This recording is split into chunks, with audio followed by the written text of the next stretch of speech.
нужно знать, что последние штаты для садиков были приняты аж в 1999 году. В тех штатах не существовало единицы для преподавания гагаузского языка. В принципе, ее не было. Местные власти в Гагаузии решили, чтобы она была, и мы всегда это приветствовали, даже если это не было экспресс написано в Штатах. Мы обновили эти штаты в прошлом году. Это были очень долгие обсуждения, длились они несколько лет, в принципе. И мы хотели завершить этот процесс, потому что есть объективно дополнительные нужды, которые должны были быть покрыты.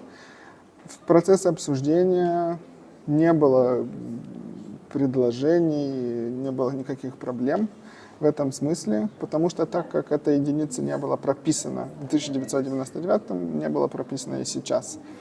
Но, исходя из того, что начался разговор, есть желание, чтобы это было прописано документально.